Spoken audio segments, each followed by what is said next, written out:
ओम नमः सिद्धेभ्य। नमो नमः सत्तुहितं कराय वीराय भव्याम्बुजभास्कराय अनन्तलोकाय सुरार्चिताय देवादिदेवाय नमो जिनाय देवादिदेवाय नमो जिनाय। पंच परमेष्टि भगवान ने की। परम पूज्य आचार्य भगवंत गुरुवर विशुद्ध सागर जी मुनि महाराज जी की। परम पूज्य मुनि श्री सुप्रभ सागर जी महाराज जी की।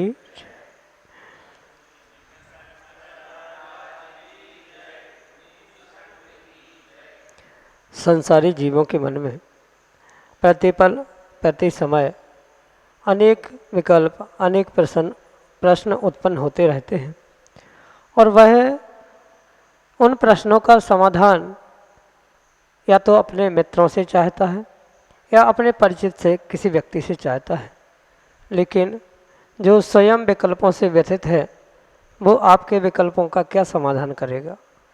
वास्तव में यदि आपका विकल्प समीचीन है और उस समीचीन विकल्प का सम्यक रूप से समाधान जब हमें किसी निर्ग्रंथ गुरु से प्राप्त हो जाता है तो वही सम्यक समाधान हमारे कल्याण का पथ प्रशस्त करा देता है।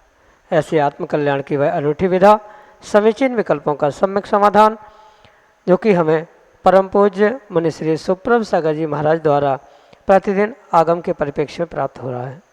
तो आप भी अपने विकल्प को किसी मित्र या इधर उधर ना भेज करके अपने गुरु को ही मित्र बनाते हुए गुरु तक प्रेषित करने का पुरुषार्थ करें और अपने समीचीन विकल्प का सम्यक समाधान आगम के परिप्रेक्ष्य में प्राप्त करके अपने कल्याण का पथ प्राप्त करें।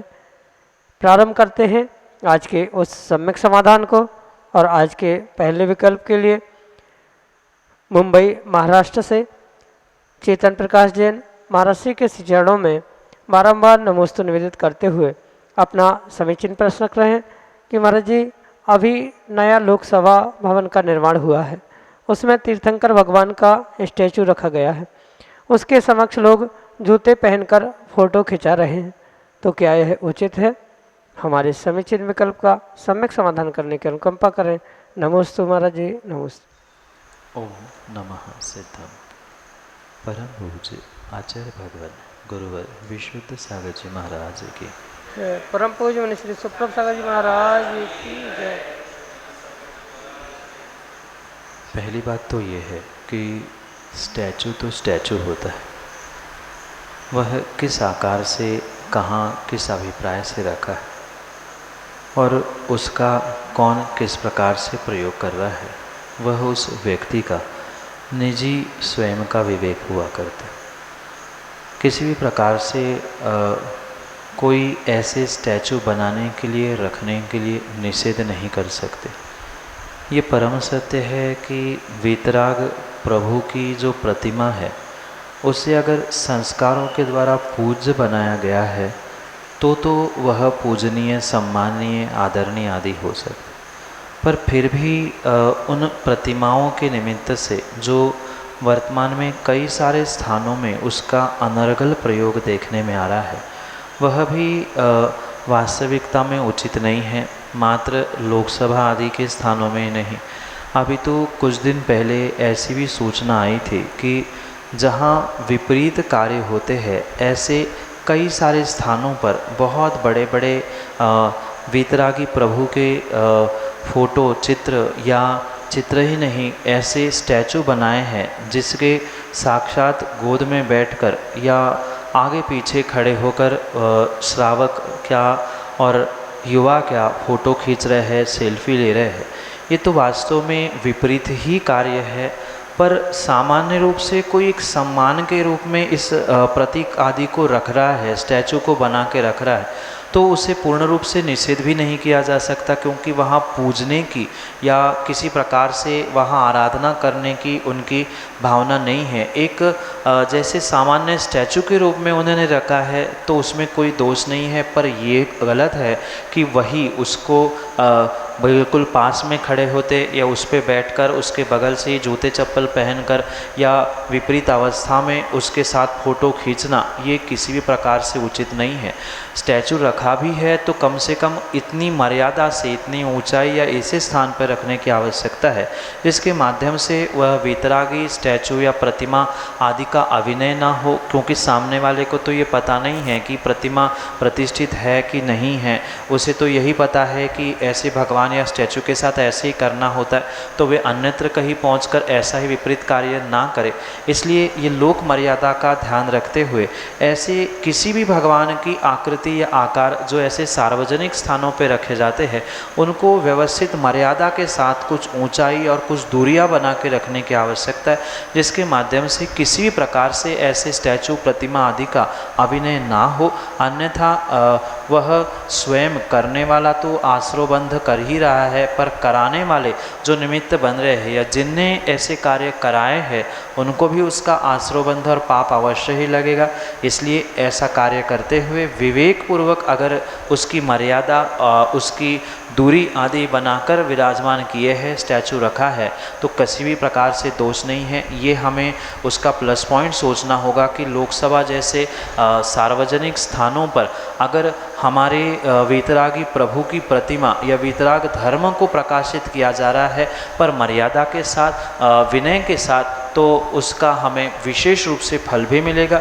इसलिए ध्यान रखते हुए, मर्यादा का पालन करते हुए अगर ये कार्य किया है तो उसमें कोई भी दोष नहीं है, पर मर्यादा नहीं है वहाँ वह दोषपूर्व ही कार्य है। यही आपके लिए सम्यक समझ।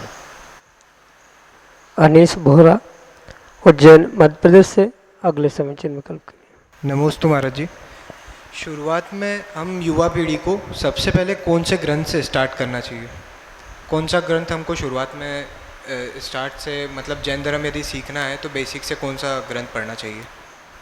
वैसे देखा जाए तो जैनागम में बहुत सारे ऐसे ग्रंथ हैं जो वर्तमान के युवा पीढ़ी को धर्म के प्रति विशेष रुझान या लगाव लगाने के लिए सबसे पहले पढ़ने की आवश्यकता, क्योंकि उनका व्यक्तिगत इंटरेस्ट कैसा है, उन्होंने जैन धर्म के बारे में क्या समझा है क्या नहीं है, ये व्यक्तिगत रूप से तय करते हुए उन अन्य ग्रंथों का निर्णय किया जा सकता है। पर मेरे हिसाब से सबसे पहले वर्तमान की युवा पीढ़ी को एक धर्म परीक्षा नाम का ग्रंथ है जो कि आचार्य भगवंत अमित गति स्वामी के द्वारा रचा हुआ, जिसके माध्यम से आचार्य भगवान ने हमारे जैन धर्म की परीक्षा की है।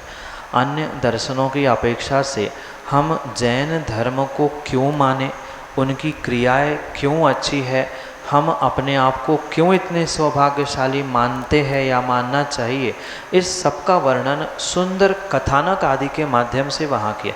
क्योंकि तत्व के प्रति रुझान होने के लिए प्रथमान योग के ग्रंथ विशेष करके कार्यकारी होते हैं प्राथमिक अवस्था में, क्योंकि सामान्य ग्रंथों का निर्णय तभी आप कर सकते हो, जैसे बड़े बड़े ग्रंथ आगम में आचार्य भगवंतों ने द्रव्यानियोग कर्णानियोग के बताए हैं, उनको पढ़ने भी बैठ जाओ तो आपकी श्रद्धा नहीं बन सकती, क्योंकि सबसे पहले वर्तमान में श्रद्धा जमाने की आवश्यकता है। और धर्म परीक्षा एक ऐसा ग्रंथ है जिसके माध्यम से आप अपने वीतराग धर्म के प्रति अकाट्य श्रद्धा को प्राप्त करोगे।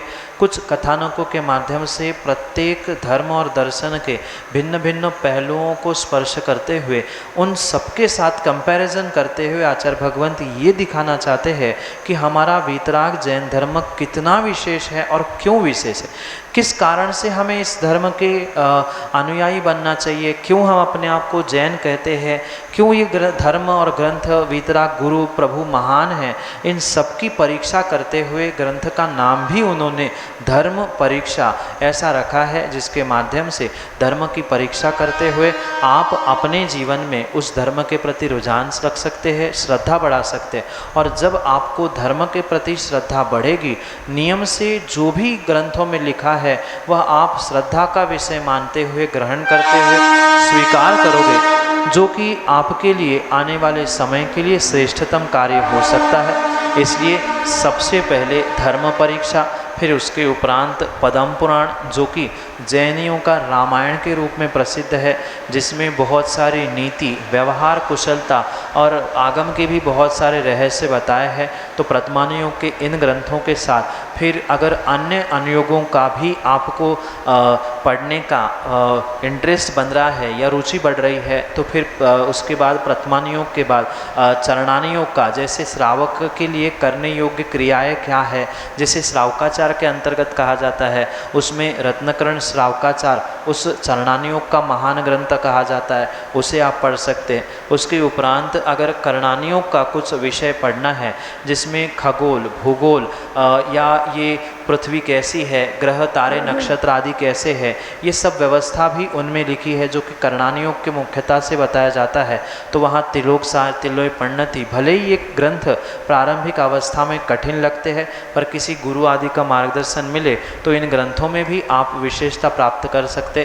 फिर द्रव्यानुयोग का नंबर आता है, वहाँ भी द्रव्य संग्रह जैसे ग्रंथों से आप उन अनुयोगों में प्रवेश करते हुए विशेषता को प्राप्त कर सकते हैं। पर सबसे पहले धर्म परीक्षा से अपनी परीक्षा करें, अपनी श्रद्धा की परीक्षा करें और अपने श्रद्धापूर्वक धर्म के प्रति रुझान बढ़ाते हुए आगे स्वाध्याय को बढ़ाने का प्रयास करें। यही आपके लिए सम्यक समझ। श्रीमती विमला जैन, नमक मंडी, उज्जैन, मध्य प्रदेश से अगले समीचीन विकल्प करें। नमस्ते महाराज श्री। महाराज श्री, हम गृहस्थ जीवन में निरंतर हमारे से कर्म होते रहते हैं, राग द्वेष परिणाम स्वरूप, और वो बनते हैं और कहते हैं कि वो उदय आना निश्चित है। उदय आना निश्चित है। जब हम सोचे सब बोलते हैं कि जैसे कर्म करोगे वैसे फल मिलेगा, ये सब रहते हुए हमको कर्मों की निर्जरा कैसे करनी चाहिए महाराज श्री, उसका उपाय बताइए। नमस्ते।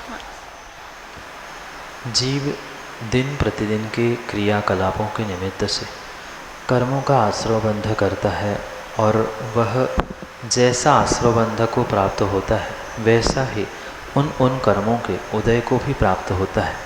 ये जितना परम सत्य है उतना ही उसके दूसरे पहलू को भी समझने की आवश्यकता है। जैसे किसी जीव ने किसी कारण से कर्मबंध कर लिया और उसको उदय में आने के पहले भी या उदय में आने के साथ भी वह निर्जरा को प्राप्त कर सकता।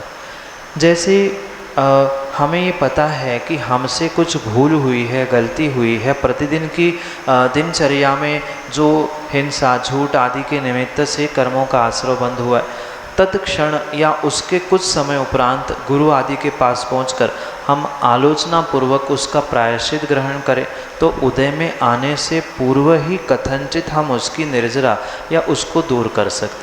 100% होगी ही और सबकी एक समान होगी ये भी ज़रूरी नहीं है, पर हुए इन दोषों का प्रायश्चित करते हुए, उस प्रायश्चित को ग्रहण करते हुए, पूर्ण करते हुए उन दोषों से बचने का पुरुषार्थ अवश्य ही किया जा सकता है।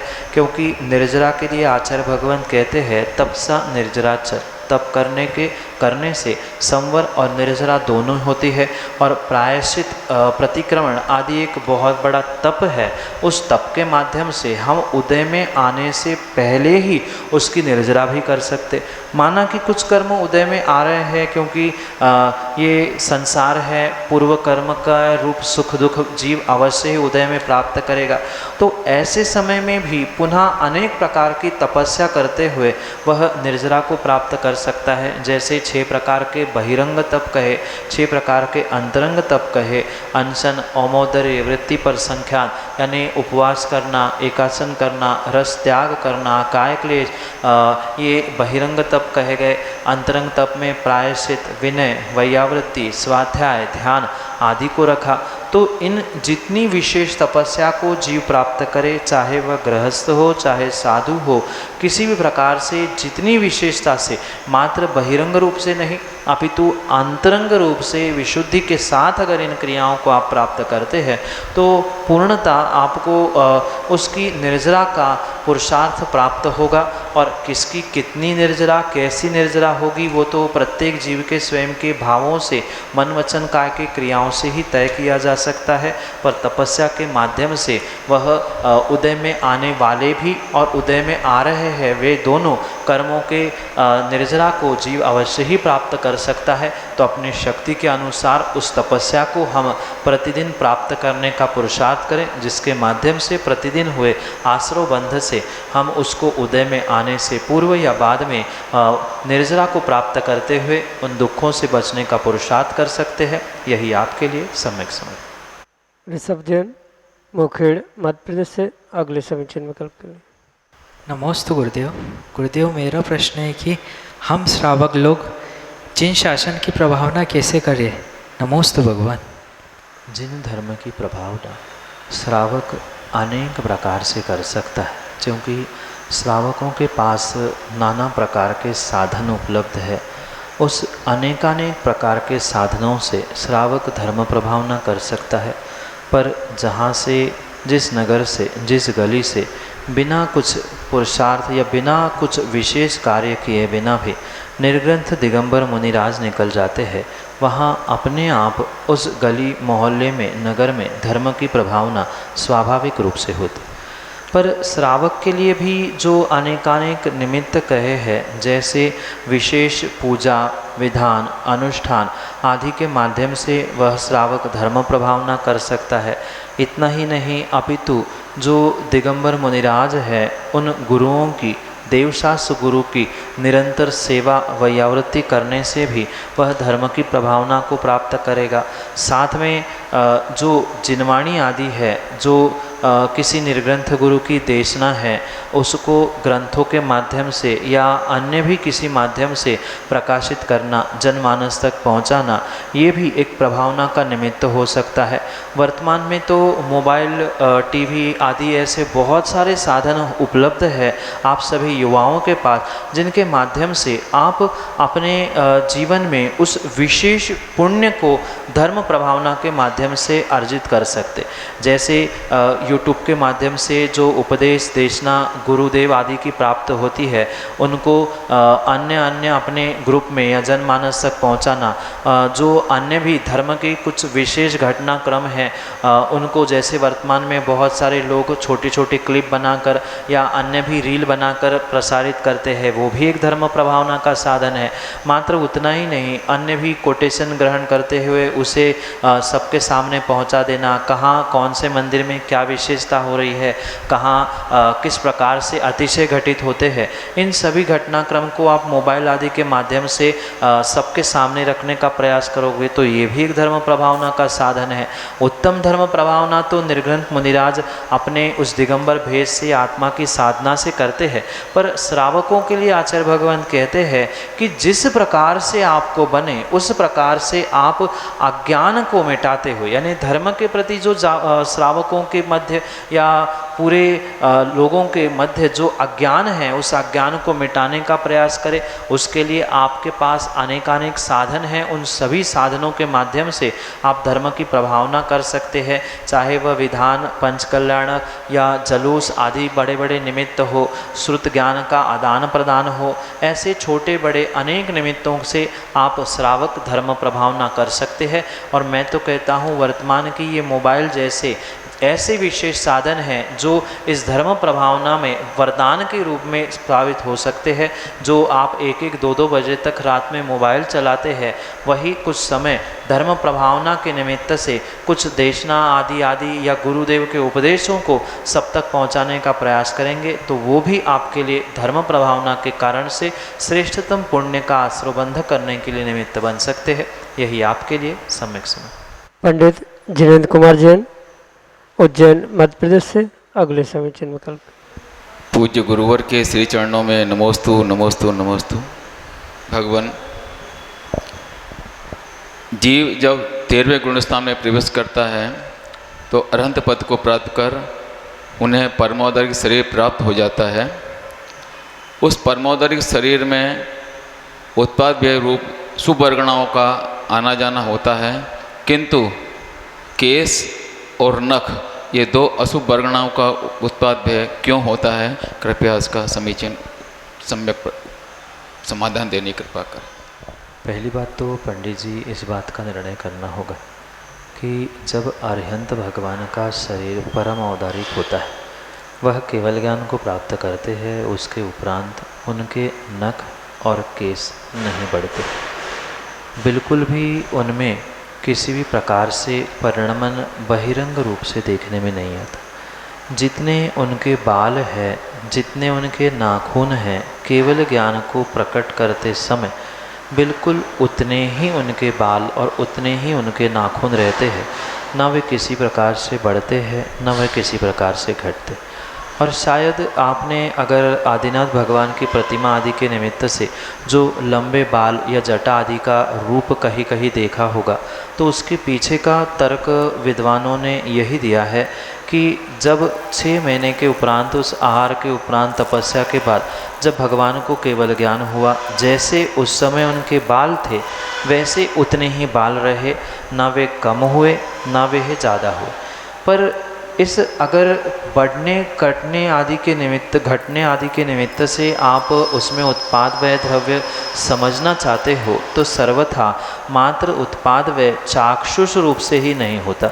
भले ही वे अशुभ रूप वर्गणाओं को स्वीकार किया है, पर वहाँ आवश्यकता नहीं है कि उत्पाद व्यय होना मतलब कुछ वर्गणा को आना, कुछ वर्गणाओं का जाना, मात्र इतना ही उत्पाद व्यय नहीं होता, अपितु उसी द्रव्य में कुछ ना कुछ जो परिणमन अंतरंग में भी होगा, तो वैसा अंतरंग परिणमन भी उत्पाद व्यय रूप होगा।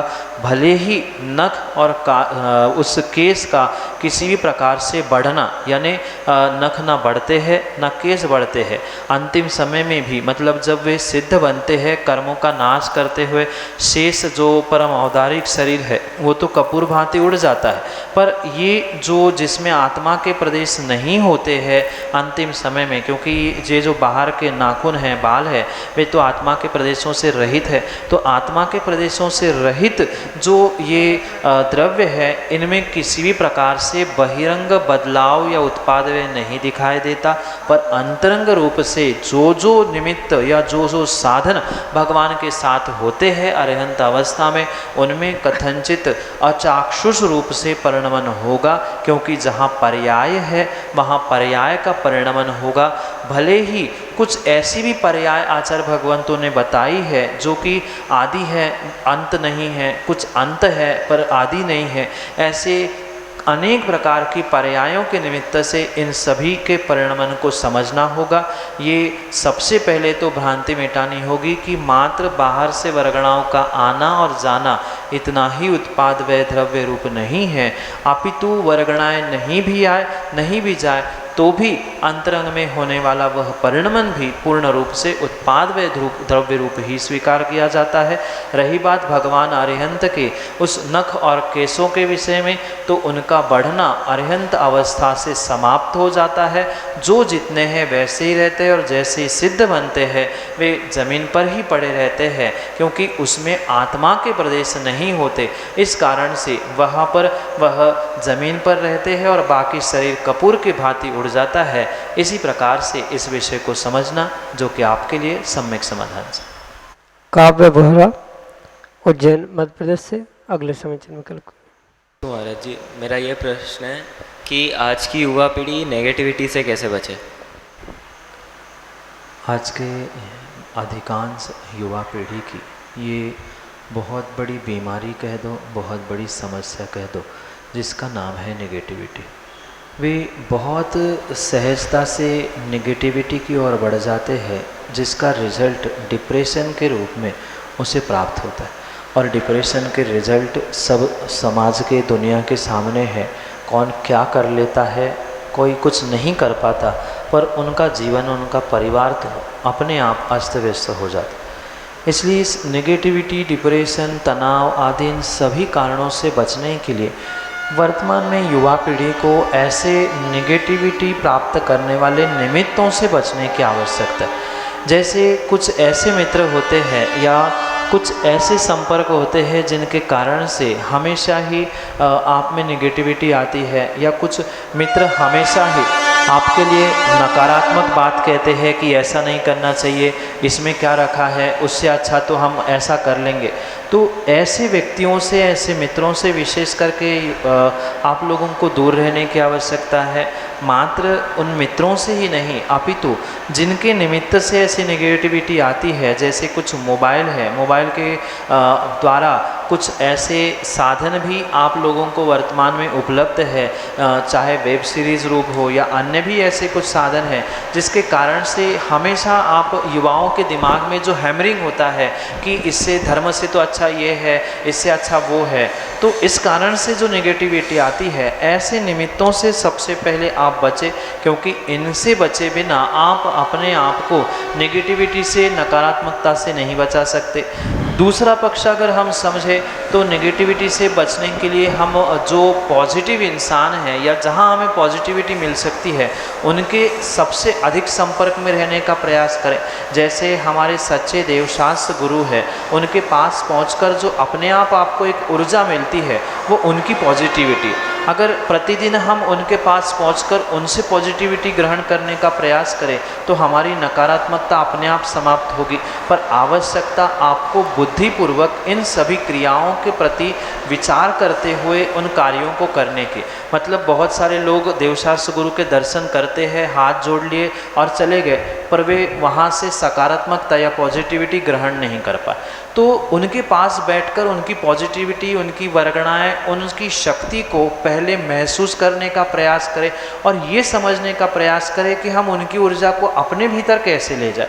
क्योंकि भले ही आप भगवान के चरण स्पर्श करते हैं, गुरु की सेवा करते हैं, पर जब तक आपके भाव उनको ग्रहण करने के नहीं हैं, आप जब तक उस पॉजिटिविटी के लिए कंडक्टर नहीं बन रहे, कंडक्टर किसी ट्रेन बस वाले नहीं, जैसे इलेक्ट्रिसिटी के लिए कंडक्टर होता है, बैड और गुड कंडक्टर ट्रांसफ़र करने के लिए, ऐसे पहले हमें अपने आप को एक अच्छा कंडक्टर बनाना होगा कि उनकी ऊर्जा को हम कैसे ग्रहण करें। और जितने अच्छे हम कंडक्टर बनेंगे, जितने अच्छे उस पॉजिटिविटी को हम अपने भीतर ग्रहण करेंगे, उतनी ही विशेषता से हमारे भीतर की नेगेटिविटी जाएंगी। क्योंकि ये तो स्वाभाविक बात है कि उजाला रहेगा कि अंधकार रहेगा। अगर हम उजाला को ले आएंगे तो अंधकार अपने आप नष्ट होगा। हम अपने भीतर पॉजिटिविटी लाने का प्रयास करेंगे, पॉजिटिव निमित्तों के पास रहेंगे, उनके संपर्क से अपने आप को कंडक्टर बनाएंगे, तो अपने आप हमारी नेगेटिविटी दूर होती रहेगी। इसलिए भले ही हम देवशास्त्र गुरु के पास जाए, पर उनकी ऊर्जा, उनकी एनर्जी, उनकी वे फ्रीक्वेंसी लेवल को हम कैच करने का प्रयास करें, जिसके माध्यम से अपने आप वो नेगेटिविटी दूर हो जाए। अन्य उन निमित्तों से भी हम दूर रहे तो भी हमारी नेगेटिविटी दूर हो सकती है। यही आपके लिए सम्यक समाधान।